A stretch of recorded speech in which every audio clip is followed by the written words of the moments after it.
This podcast is for a mature audience and may be viewed as inappropriate or insensitive to some. Listener discretion is advised. The intention is to share conversation of like and unlike-minded individuals as they try to be the best them they can be in a life full of challenges, searching for love, acceptance, and positivity.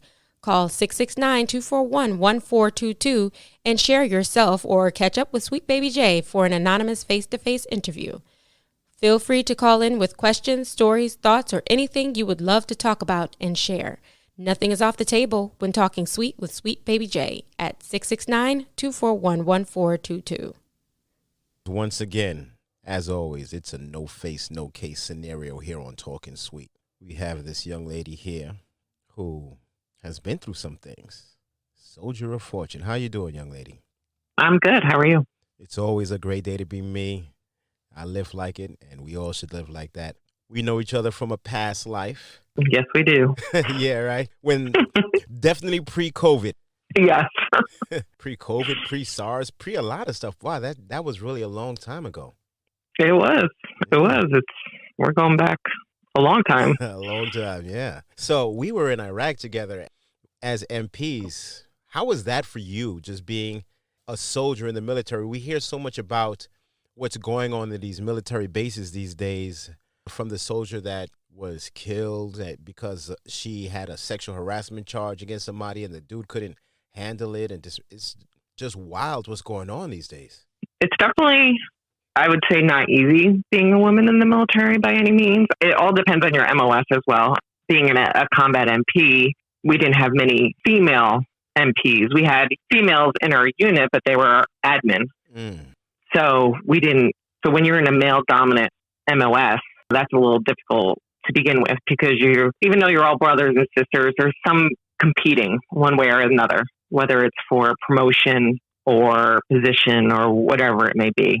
Do you feel that there's competition between males and females, or are you saying there's competition between different females and who's going to get ahead and things like that? Oh, both, by sure. And there's just as much, I don't want to use the word prejudice, but there's just as much torment that you get from women as you do men in the military. So being a woman in the military who I believe was a good soldier, I followed the rules, did whatever had to be done. I definitely wasn't a prissy soldier by any means, but I was an attractive female in the military as a soldier. And I'm going to co-sign on that. Yes, you were.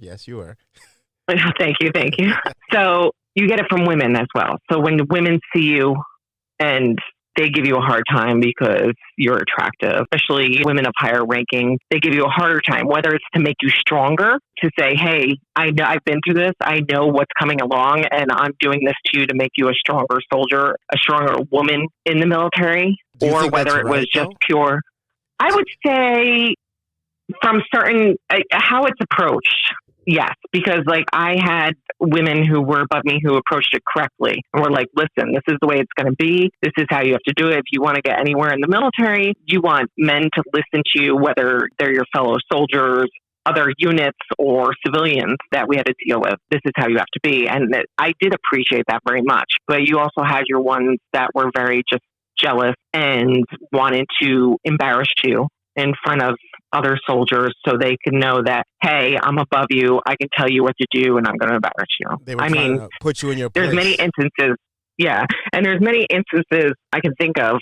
For instance, in our unit, there was a sergeant who I believe she was an E7 at the time. And she constantly made comments about my uniform and constantly made comments about my PT uniform, my shorts being too tight and whatever. And I would and meanwhile, she was wearing short shorts that were riding up her butt, but, I couldn't say anything in return. But I tried to explain, I don't have a male figure and all of the uniforms are made for male bodies. Unisex. So when you have hip and you're wearing men's shorts and they're fitted around your hips and your butt and then they're baggy in your legs or they're long, you can't get much of a larger size because then when you're running, they're just going to fall off.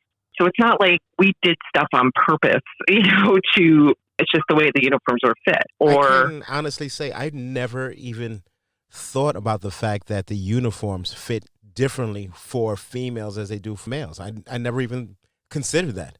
Oh, yeah, absolutely. Like I said, they're made for males. They're not made for females. So they fit us differently, whether it's baggier in places and tighter in other places, whatever it may be. But unfortunately, that's what it is. And some people would call you out on it, even as far as I remember going through basic training and being called out by another female drill sergeant about, I think my nickname was, me and my battle buddies' nickname were Revlon and Mary Kay. Oh. Because, I mean, we didn't even wear makeup, obviously. You know what I'm saying? I didn't wear makeup in uniform. I didn't try to wear makeup in uniform at all. So it's just people trying to bring you down to a level where you feel like you don't belong because you're an attractive female in the military. I've seen that. But like I said, then there was females who also guided me as well to be a good soldier, and those that I looked up to as seeing them as being in strong positions and being good leaders, and me wanting to be like them. So they kind of took me under their wing, and that I truly appreciate. I know I won't say names, but some of those women were in our unit, and I was truly blessed to know them and for them to point me in the right direction. I can honestly say we had quite a few people that were really cool, really good soldiers, really good people in our unit. And at the same time, there were quite a few assholes. And we're not going to name any names. But it's hard, even for me today, and being so far removed from that life, that asshole mentality, I got to say, it did impact me very negatively to a point where, you know, when we were MPs and these guys are all the majority of them are police officers, it made me lose my respects, because when you're with someone 24/7, you see the true cloth of them and you see the level of assholeness that they can achieve. It gets crazy.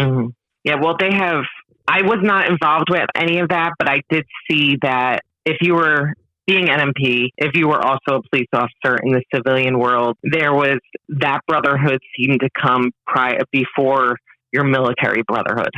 I agree. I definitely agree, which is I did see that. I did witness that. Like I said, I was never directly affected by it by any means. Well, maybe one incident, but overall, like you said, I think we had some really good people. There were some jerks as well, but as far as them treating me, they were all very nice and respectful. Anyone in our unit was always very looked out for me, whether it was as a sister or a daughter or, you know, whatever it may be. They definitely looked out for most of the females. Did you ever have I think in our unit.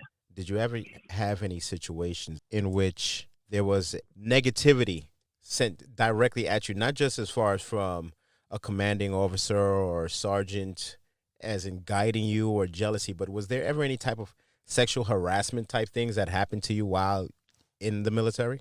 Absolutely. So, I mean, I can talk about a few instances to start small. Just some men, well, they didn't like taking authority from women, especially civilians. And then some of the military men also did not like taking authority from women. They would feel it was okay, both civilian and military overseas, to make comments about the handcuffs, because they would see MP on my sleeve and make comments, oh, do you have handcuffs? Oh, do you want to use them on me? Things like that. They would approach me, any male would in the civilian life, but if they had a ranking above mine, I feel that they definitely try to use that to their advantage. And don't get me wrong, I use my looks and my abilities to our advantages as a unit as well to get supplies and stuff. So, I mean, it kind of goes both ways. You were using what you had to get what you want. I won't deny that. Right, exactly. And nothing sexual, but I would say that I smiled, I laughed. I may have appeared to be flirting a little bit, whether it was to get us wood for our tent or ice or whatever it may be, from whether it was the civilian workers, the brass, the higher sergeants, whatever possible. But there was a few instances overseas, one in particular where when we were actually debriefing, we were heading out, there was other units coming in and there was a captain from another unit. And he got really friendly with us because he was from New York. So we were just talking about places around, where everything was, and so forth. And he was talking about get-together or a party happening that night. And he asked me and my battle buddy who was with me at the time if we wanted to attend. We're like, sure, yeah, why not? I remember, at that point, it was didn't hear from him for a few hours, whatever it may be. So I remember sleeping in the tent with our entire company. Okay. It was totally what?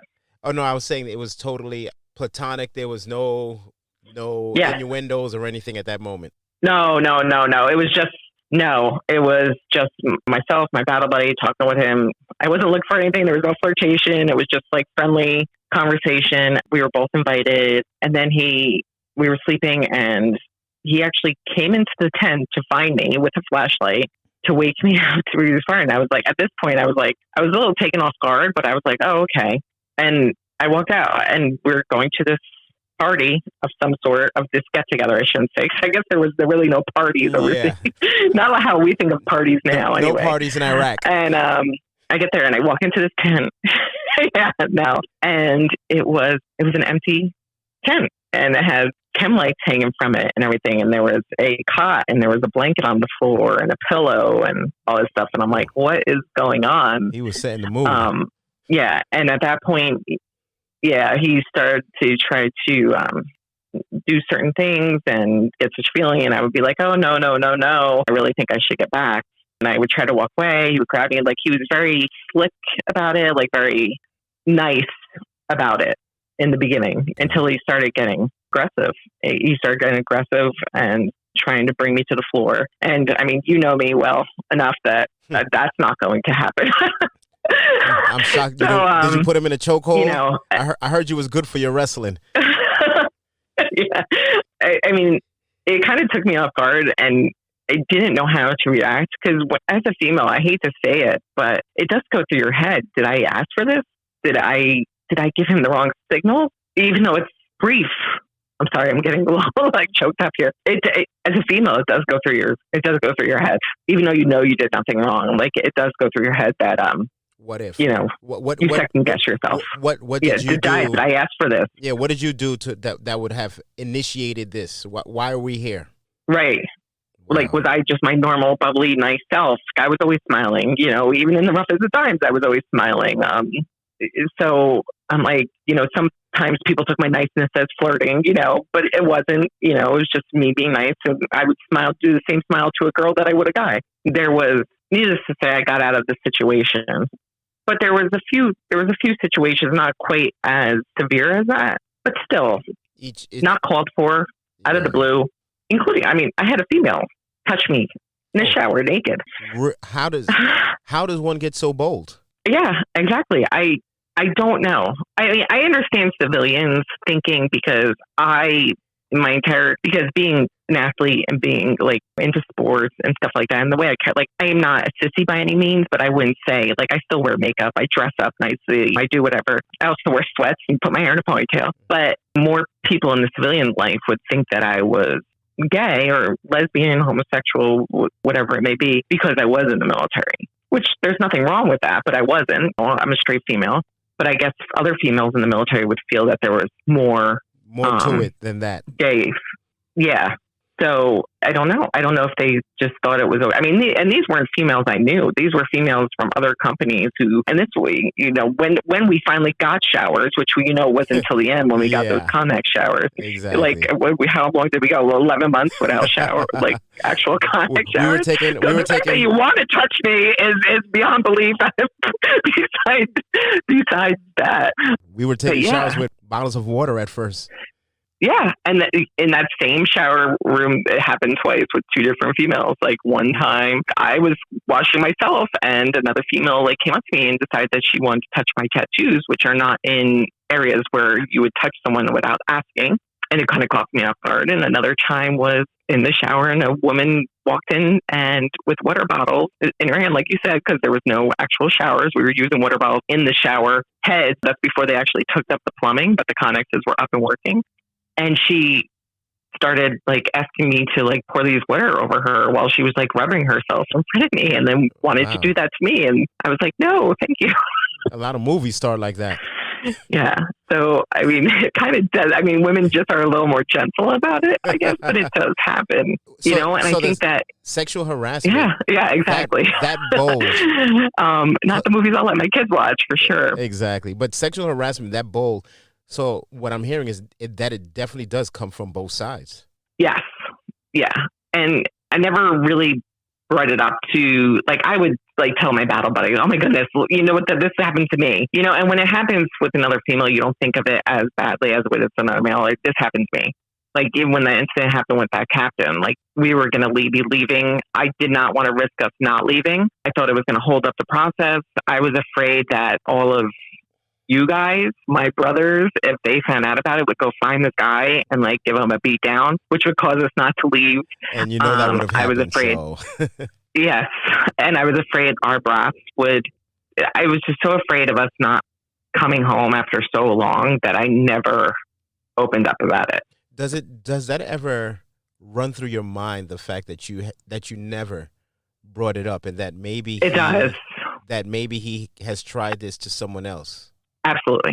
Because I find myself to be pretty tough female, but there are females out there who are more afraid or who aren't as tough, or who think that when that thought goes through their head, did they do something to ask for this? That the answer in their head is yes, and they just follow through with it. And so it does bother me. It does bother me because I'm like, is this guy out there? Did he do it to other young soldiers? And I wasn't, I was in my late 20s at that point, but there's definitely soldiers much younger, 18 years of age, going overseas. And for someone like that to do that to someone so young and using his authority, it would bother me. Using his authority to take advantage of others. See, I've always been very jokey. I'm a jokey kind of guy. I joke with males, females, everyone. I treat everyone the same. But over the years, I have come to learn that some of my joking is inappropriate. But I've never had. I remember. I've never. But I mean, I would say that I've always been lighthearted. I've never intentionally. You never took it to the next step. Yeah, and it was. Yeah, I've never tried to disrespect anyone. No. And it was one of those things. In our unit, like, I wanted the guys to treat me like one of the guys. Respect me as a female, but as a soldier, treat me like one of the guys. So if you or someone else or whatever were making vulgar jokes or talking about females or whatever, like, it wouldn't bother me whatsoever, because I knew you weren't doing it to disrespect me. You were doing it because I was just another fellow soldier. Yeah. You protected me as a female, but you treated me as a soldier, if that makes sense. No, it totally does. And I think that's how we need to, I mean, of course, in the civilian world and, well, in today's military as well, there's a very fine line that you have to dance on, and it's best to stay far away from that line as possible. But you want to treat everyone as a fellow soldier, as a fellow human being, and at the same time be very inclusive. Right. So. Yeah, I mean, nowadays, it's so hard if you say the wrong word. I think not to get on a different subject, but I think you and I had a Facebook thing about the appropriate word to call Black person, the way I was brought up versus the way you were, like, so like something like that. If I was to come up to you and say a colored person or something like that, you may take offense to it. But to me, it didn't seem like an offensive. Absolutely, I would. I'm like, what the hell? Yeah, right. But like, because of the way that I grew up and where I grew up, that was what we were told. Mm-hmm. That was the correct and proper way to say that. That was the respectful way. But now, as things and times have moved on, that's no longer acceptable. So you just, same with the R word. Back in the day, people used it to say certain things, but now not that I would use it by any means, but you said the R word. It's just R. R. What in the hell? R. Now you. RETARD. Oh. Okay. I'm like, the R word. What is the man? There is just so much out there. I need it to be updated at least 3 times a year. I'm like, the R word. What is that? No, but I'm just saying, like, certain things that were acceptable back in the day, not that they should have been whatsoever, or even just with all the different sexualities that are out there now. You know how people want to be approached, whether it's they or them, but it's a singular person. So then it's going against your grammar, but you want to respect them and what their wishes are. So it's, like you said, it's a different world. Yeah, well, no matter what. We've evolved. Whether it's military or civilian. So the way that you have to approach things is completely different. Yeah, we've definitely evolved. A lot of things that were once okay are really not okay now. Certain types of humor, you could get called out on it. And even 10 years ago, probably would have been okay, acceptable. Everyone would have laughed. And now you joke around about the same topic. It's like, whoa, wait, are you okay with that? Like, so it's a matter of evolution for us all. And I really do believe that we need to maneuver in ways that show no malice towards a fellow human being. And with that, you get the chance to do better the next day. Mm-hmm. But putting your hands on somebody, and for example, right, exactly. I mean, no, I'm saying that soldier, the one that was murdered, and to hear all these actual homicides taking place on military bases, this is a part of the military life that I had no clue about. Yeah. I mean, I was fortunate enough to not deal with it a lot, but I'm sure have to deal with it to the point that it got to. Because I remember, even when we were in Iraq, when we first got there, and when we were in Kuwait, there was a female raped in the shower, like 2 days after we got there. Sheesh. They had to put out this alert, and we couldn't go anywhere without a bout buddy. Guys can go anywhere they wanted, but girls can go nowhere without a bout buddy. How did that? Which I completely understand was for our safety. You understand it as far as safety, but how did it made me pissed.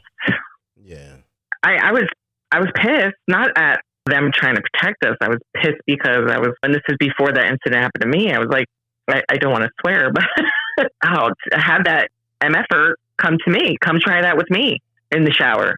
It pisses me off. It pissed me off. It's crazy because we are trained to protect our fellow soldier. And this is one of the things, I guess, why I took those negative interactions that I had in the military so much to heart, because we're trained to look out for our fellow soldier, whether lower or higher ranking.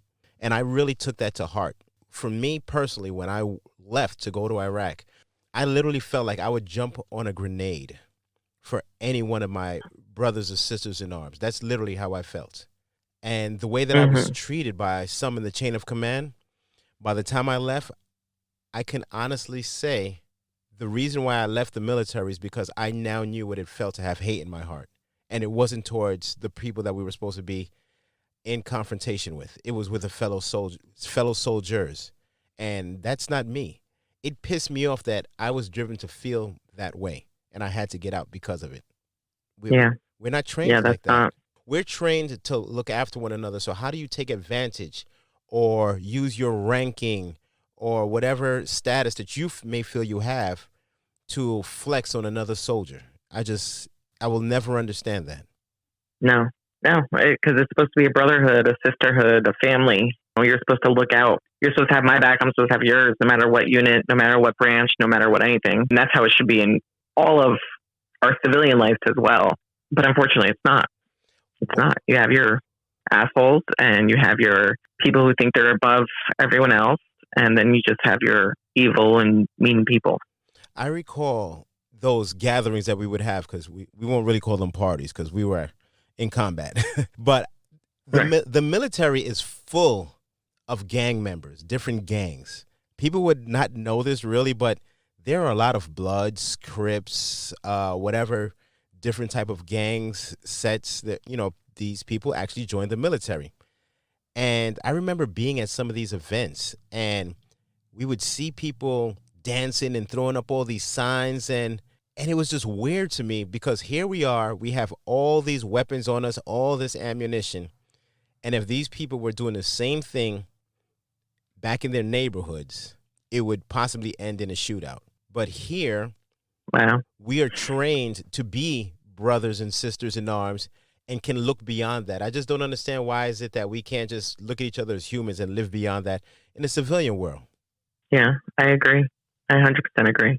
I think it's almost like you're protected by the military laws more so than the civilian laws, if that makes sense. They felt more at ease in that circle because there was, a kindred of some type, but also they had the military law behind them, which is, to me, a lot more strict than our civilian laws. Oh, yeah. You can't play games because you will have your ass. What is it, Leavenworth? Everyone's threatened to go to Leavenworth. Yeah, it's no joke. So for you, as a female, as a woman, a strong, beautiful woman being in the military, how would you say your experience was overall? And would you recommend it for other soldiers or for other women that were considering joining the military? So this may surprise you, but I loved the military. I did not want to get out of the military. I ended up getting out because when I was pregnant with my second son, and at that point, I was trying to get out after my first son was born, just because I knew at that point I could never leave them. You know, whether it was to be going overseas and everyone pretty much saying, oh, well, you can do it and not get deployed. And I'm like, I would never do that to my unit. Like, I would never stay in and say, well, I can't go with my kids and while all these other people are going because they have to. Like, I could not leave my soldiers behind like that. So I chose to get out at that point. But I loved it. I think it was even though I did have some incidences, it's not for the weak at heart. It's not for the weak in general by any means. But I would definitely recommend it because I think it just had so many positive influences for me throughout my career that I think the plus outweighed the negative. I can see that. You raise a really good point about being a mother in the military and having to go on deployment. How does that work? Especially, I mean, I'm not sure if this is your case, so we're not going to say, but I just think about those single mothers. How does one maneuver that? The logistics of that you have a child and you have to go on deployment. You know, this is your job. You can't just, I'm going to call out sick for the deployment. Like, how does one maneuver through such a situation? Yeah. No, really. How does one maneuver? Yeah, I mean, I never wanted to have to go through it. Oh, so you never had to deal with that. But I know that there's females who are in our unit who left their children behind. Whether it was because they were just doing it for duty of their country or whether they were doing it for the paycheck, so they could support their family, whatever it may be, all the power to them. Well, one thing that I've always seen it was really crazy to me to see how many extramarital affairs take place in the military while on deployment. Oh, yeah. I mean, wow.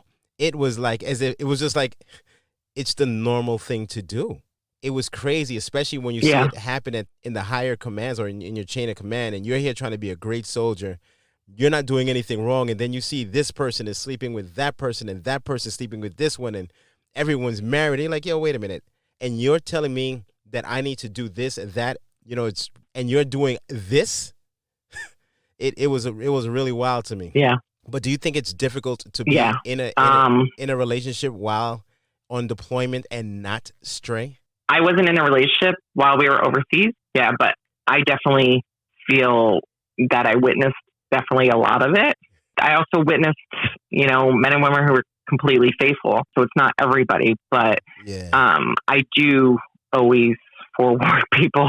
You know, like my cousin was marrying a guy that was in the military, and I forewarned her, and sure enough, it did happen. But yeah, and I'm not just going to say it's just guys because it's women too. Well, they're sleeping with somebody. It was very surprising, especially certain people. Like certain people you would definitely wouldn't think, and it did happen. I'm seeing a lot of that. And as a soldier and as a friend and everything, you keep it to yourself. You don't want to obviously harm anything, but it is very surprising. Yeah, it was for me seeing I agree with that. For me seeing it was really a matter of like, oh, okay. I mean, you know, it's temporary because after the deployment, everyone is supposed to go back to their homes, go back to their lives, and pretty much act like it never happened. But there were those situations where children came from these interactions, and it's like, holy hell. How do you explain coming home from a deployment pregnant or coming home from a deployment and you have to tell your wife that you have a baby on the way? I could not imagine. Oh, my goodness. I was like, what? That's taking it, a step further. Yeah. I couldn't imagine going through that or having to put myself through that. But as you know, it did happen to people that we know. It really did. So yeah, I'm not quite sure how that panned out. How people do it. Yeah. Ooh. Or how people do it in general. Our first deployment, I was in a relationship with someone in the unit. So we were both overseas together at the time. How convenient. And then, and then Iraq, I wasn't in a home relationship. So it didn't affect me whatsoever, but I would never even think about having a relationship with a married man. Yeah. I mean, yeah, it was, I mean, to see those things happen, I was like, wow, I can't believe it. But at the same time, you have to understand, and I can only imagine for the spouse that's at home and you know, Yeah. you know who you have at home, and you know how frequent they like to get it on. And to think that they just went cold turkey for a whole year, Yeah. it's like, oh yeah. Yeah. I mean, I'm sure. Yeah, exactly. I'm sure people at home weren't. There was those that were faithful, absolutely, but I'm sure there was many that weren't faithful as well. So I wouldn't just give it to the people overseas. Well, yeah. I know. Some people came home to that guy Jody mowing their lawn and cleaning their pool. Like, but sweetie, we don't even have a pool. Yeah. I remember one of our. I don't think you were in our unit at this time. I think because it was after Iraq, but we had a soldier went home during leave and walked in on her husband with another woman In the house? Yeah. Did she try to surprise him? Like, honey, I'm home. And he was like, oh, shit, honey's home. Yep. Yeah, pretty much. And this was before they even went overseas. I mean, this was like just when they were doing their training before going overseas. So He couldn't wait. I'm going to assume that it started way before that, but so it does happen. Wow. That's OD. Wow. I was actually really fortunate that I was never in a relationship while on deployment. Thank goodness gracious, because I don't know how I would have been, but I'm pretty sure it would not have been good for a relationship. And just being honest, you got to be honest with yourself. Yeah, no, it's true. I would think that relationships are very hard, and especially for how long that we were away for. Yeah, that was a 2-year deployment. Yeah, pretty much. I mean, it was I think it was a total of 15, 16 months. No, it was longer because we trained stateside and then we actually went overseas. Yeah. It was a long deployment. I definitely didn't see as much of the adultery or whatever when we were in Kosovo, which was only a year total, 9 months overseas, 3 months of training. Like I figured, I still saw it, but I don't feel like it was as intense as, while we were at war, which you think it would be opposite, but. Hey, listen, when you're getting shot at you and you think it might be the last time, you might as well get one out, I guess. Oh, goodness. I guess so.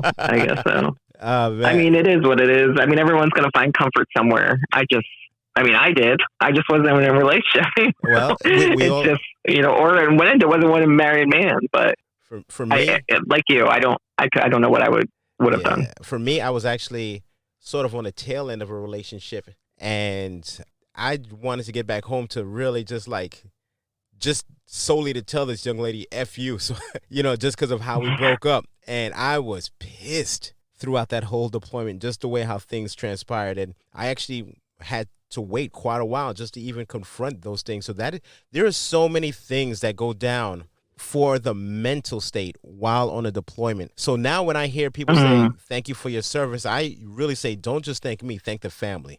Because the people at home go through it just as much, if not more, because they don't know what the soldiers are going through. And there's so much that goes into a deployment. It's not just the fact that you're putting it on the line for your country, but you're also putting it on the line, and that's your family, your livelihood. A lot of people lose so much. And that time, just the time alone, you can't get back. Yeah, no, I 100% agree. I 100% agree. I always feel uncomfortable when someone thanks me for my service. I don't know why. Wow. Because I feel like, I don't know. I just feel like I'm the one who signed the dotted line on the paper, I should say. And it was by choice. It was my job. I went and I executed it. So when people thank me, of course I say whatever it may be, but I always I get this uncomfortable feeling. Well, I don't deserve a thank you. I'm glad you mentioned that because I never really like when people say thank you for your service. I feel the same, very uncomfortable. So when people say thank you, that's when I say, don't thank me, thank the family. Because I really don't feel like I should be getting a thank you because same thing. I signed on the dotted line. I signed up for this. The family did not. The family are going through something so different, but I signed up for this. So when people thank me, it's always weird. And I've done episodes on that. The fact that thank you for your service just feels like a very weird thing for me. Like you really don't know what I went through, the emotional aspect of it, the financial, lost out a lot of money because of it. But there's so much when you're saying thank you. What do you, as just a civilian, what are you really saying thank you for your service for? Or is it just the thing to say? I think it's out of respect. It's out of the simple respect that you have the bravery to sign up to do it, maybe, or maybe it's something that they wish they could have done, they weren't able to, so they're thanking you for it. I understand the reason why, and I truly do appreciate it. I would never tell someone, well, don't thank me or anything like that. It's just something inside my heart, like inside, my body, that like this feeling I get, and I'm like, oh, thanks. I mean, it is. It's a sign of respect. So I do appreciate it. But at the same point, when someone is anti-military, I get mad about it. Oh, well, let's talk about that. So like, I'm like, what do you mean? I mean, like you see. Do you think that people are really anti-military? I wouldn't say. I mean, there are people, like, I've never confronted it myself, but like you see posts on Facebook, of course, that's our new real news, for the past couple of years. Everyone turns to Facebook for everything. So whether, things are real or not, but it's like, oh, let's make this lady famous and look at what she wrote. Mm-hmm. You shouldn't thank veterans, like this or, whatever it may be, or all military, whether people are anti-war and all, stating stuff like all military people are murderers and should go to hell. I've seen that before. Just not understanding everything, like all the different MOSs, all the different things that the military does. Like, it's not all infantry. No. And I don't think like some people like actually understand that. So, I don't think they know that like our country is run practically by the military. There would be no safety and at all. The military is fully functional on its own. In these past 4 years, unfortunate reality is that there have been a lot of social injustices that have taken place. And with that, when we have someone like Kevin Kaepernick that decides to take a knee in protest of the social injustices, and then we have our president that says that it's disrespect for the military. I personally don't feel that it was disrespect for the military at all. I think it was. I think that right to take the knee was actually supported by the military. I think the whole platform was hijacked by the president to push a narrative. But that's just me. How do you feel about that? So when that first happened, I mean, people, my friends would reach out to me. Oh, you're still going to watch NFL. And I mean, these are some of my close friends, military, and like they're anti-NFL now because of everything. But I was like, my problem with society in general is they don't research things before they react. So if they researched the whole thing with Kaepernick, they would have known that he went to somebody who was in the military and discussed this with somebody in the military and said, what is this best way? Not that was his intention, but it was just as far as, them having a conversation and taking a knee in prayer, you would think, or I will always stand for the national anthem. I understand that, but I also don't have the prejudice against me as a white female that others who are Black are dealing with. So I have a different mentality as far as that's concerned. But I 100% support what he did. I'm not against what he did. Why? Because I researched it. Yeah. I didn't just automatically respond. It's not like he sat there and burned an American flag or he stepped on an American flag or he tore up an American flag. He didn't do any of that. And you see that all over the news and everything. People of all colors and races and religion backgrounds doing that. Yeah. What was the problem with him taking a knee just to show that this is what I'm doing in order to bring awareness to the injustice? I mean, it was the most non-violent, peaceful way to bring, and most humbling way to bring attention to something. And for me being a Black male that was in the military, I thought it was totally okay. But what I was not okay with was that if you cannot take a knee, which is so non-threatening, then what can you do? And when will you, and when I say the you, it's just anyone that is counter to that mindset, how can we bring it to your attention? When will you stand up for those that are being taken advantage of? It's definitely weird. I've actually called out people. One day I was in church, and this gentleman sat in front of me with a T-shirt talking about, don't disrespect the military, stand up. And I had to ask him, do you know why Kaepernick was taking a knee? And he had no clue. He was just jumping on the bandwagon. Right. That's what I'm saying. Like, do your research first. And then if you disagree with it, by all means, disagree with it. If you agree with it, you agree with it. If you support it, you support it. But do your research first. That's constantly what I tell people that react to Facebook posts, whatever it may be, just do your research. People that post videos of anything and everything. So no matter what it is, whether it's against the police, for the police, people fighting, whatever it may be, not even related to racism, they'll post something, they'll be so angry about it, and I'll be like, go find that video now and look for the full video, and you'll see what really happened. Exactly. I mean, I'm because all about no matter what. There's a narrative. There's always a narrative that someone is trying to push with some of these things, and I'm all open to hearing the narrative, but at the same time, I am also strong enough to know what's right and wrong, what should and shouldn't be, and there's nothing that can sway me from that. When you see something and it looks wrong, don't think the person deserved it. The same way for you. You joined the military. You did not deserve to be mistreated by a male or female soldier because they thought that they had the right to do that. Never cool. Right. Never okay. And I think that the problem with our world right now is, and I get backlash on it a lot, is they feel you have to be one side or the other. You can't be in the middle. You can't say, well, I agree with this part of it, but I disagree with this part of it. It's all black and white. No pun intended there, but like it's one way or the other way. You can't be in the middle by any means. You can't say, well, I agree with A, B, and C, but I don't agree with D. I don't agree with A, B, and C, but I do agree with D. They're like, no, no. You need to agree with one way or the other. That's like me saying whether I'm Republican or Democrat. There's stuff I agree with Democrats, and there's stuff I agree with Republicans. There's stuff I disagree with Democrats, stuff I disagree with. Same with libertarians, whatever it may be. Like I can truly say that I am not literally one way or the other. I can say I'm, more one way or the other because of just my beliefs. But to tell me that I can't be for something when I'm against part of it, or I can't be against something when I'm for part of it, that's what gets me aggravated. Well, that's what gets me mad. My thing is that I feel that there's not enough conversation that takes place with people that are not of the same mindset.